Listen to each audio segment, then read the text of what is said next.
Hi,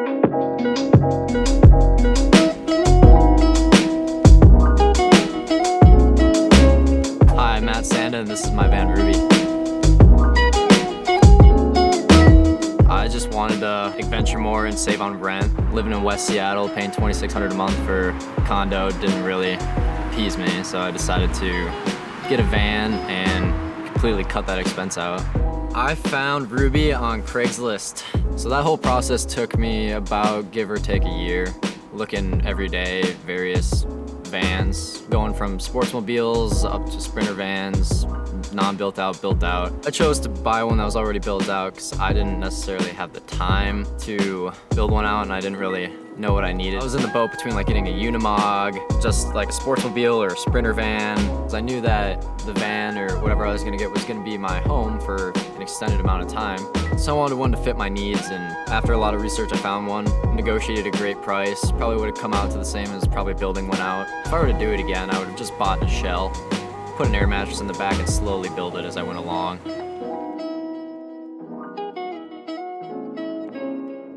So this is Ruby. She's a 2006 Dodge 2500 Sprinter van that I put the Mercedes logo on. She has 180,000 miles and runs like she's brand new.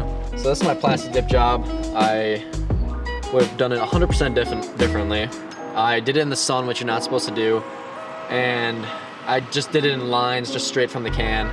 And it streaked really bad and gave it like this grittiness from the heat and everything. If I were to do it different, I would either just pay someone to do it or just go straight Rhino liner on full van. The hood wasn't in that good a shape and I was scared of little places rusting, and just gave it more of an aggressive look with the black hood and the black rims. Accents it quite a bit better than just plain white. Underneath I got a 46-gallon fuel tank.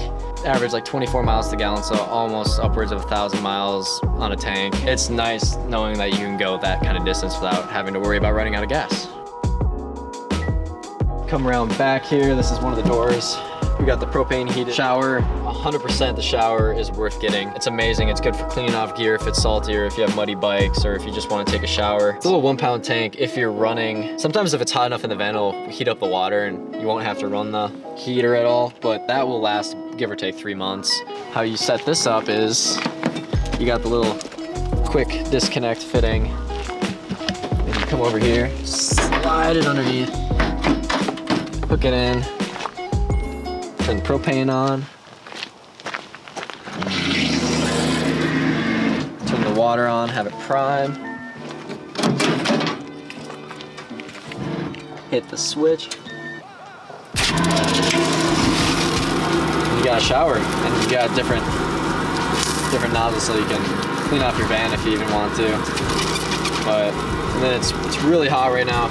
It does its job well. And then always make sure you turn off that spark, or else you'll be driving and you'll hear it spark and it's kind of sketchy because it might, I think it might burn down your van. Then all you do is just undo the disconnect there, have it spray you in the face, and wind it back up and hang it up. Shut the propane off, that's ideal too. Got a big 7-foot deep garage. This is 33 inches and I want to raise it more. I want to get 36 out of it so I can fit my downhill mountain bike straight up in it all the way. Got 1800 watt inverter, 25-gallon water tank, which is ideal. 2 240 amp hour batteries and then another set of 2 240 amp hour batteries in the corner over there. So in all I got 960 amp hours of battery. 500 watts of solar on the top, 2 250s. And, oh, there we go, golden. Here's the engine, turbo diesel. Here's the isolator that charges my house batteries. Here's the AC that they just, oh, well, it's melted to this now. But they just zip tied it off and put some electrical tape on it. I tried to charge it. I went to Auto Pros and I bought the little AC charger and I put it on there. And I was holding it for a good like 5 minutes before I actually looked down and realized it was just all shooting out of this hose right here. And then I texted the guy who I bought it from and I was like, does that have AC? He was like, oh no, we took it out for increased power. I was like, all right.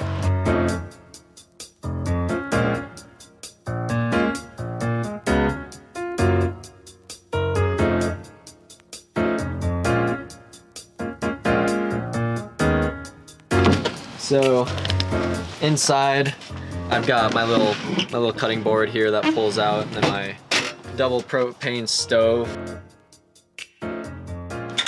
This is just a drawer that holds pots and pans with a beefy magnet that holds it back, but we just used a little lock for extra safety measures after I went off-roading and everything kind of shifted and flew to one side of the van. Got some more storage down here, got Pop-Tarts, and then in here is my 12-pound propane tank. And underneath here we got the diesel heater that's plumbed straight to the gas tank. I can run that for 24 hours straight and it will only use like half a gallon of diesel. And it's like an oven in here when you turn it on. Here's the controller over here. You just turn that on. When you're sitting down in the morning with the table out, all it does is just radiate heat up on you. So you're sweating on a nice cold day.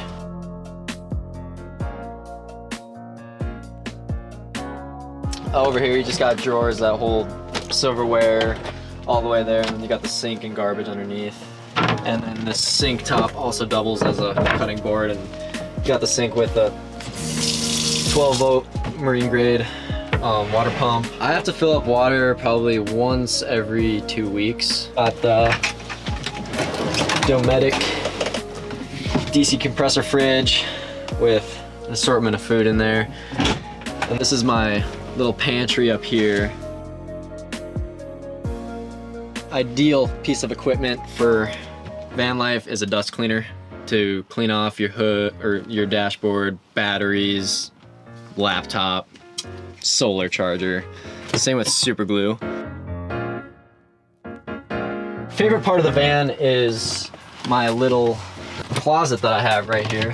These both fold up and come out, and you can hang clothes or put various other objects in there, and that's my wardrobe.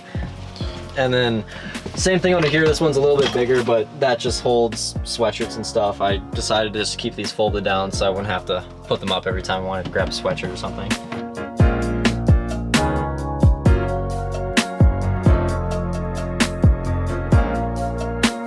This is the doorway to the garage. It's good for putting paddle boards or longer surfboards and stuff through.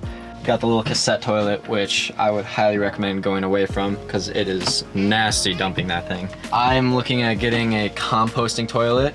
I'm gonna take one of these sections right here, retrofit a composting toilet in there, and then cut a hole right there for the tank to just slide out and for easy dumping and everything. It's a queen size bed with 4 inches of foam and then springs underneath for extra comfort.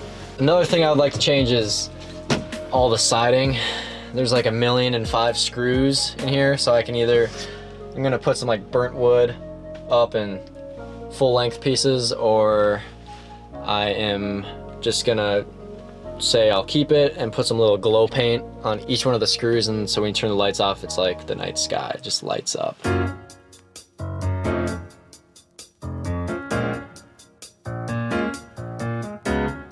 Advice, I would say just go for it. Definitely do your research. You don't want to get something that you down the road figure out that you absolutely hate. Establish a budget, figure out what your needs are and what you'd all be putting in the van. It's okay to be different, so I mean, if you're miserable at your job, quit. Just make sure you have some financials saved up. It's scary at first, and then when you transition, the first week is just the most stress-free week you could imagine.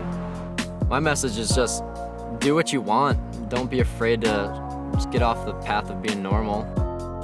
Sure, a lot of people think it's impractical and stupid to live in a van, but they don't do it and they don't realize the kind of freedom you have. And it really helps you out with like gaining more financial freedom. If you pay it all up, all you have to pay for is insurance and cell phone and gas, and easily able to keep it under $1,000 a month.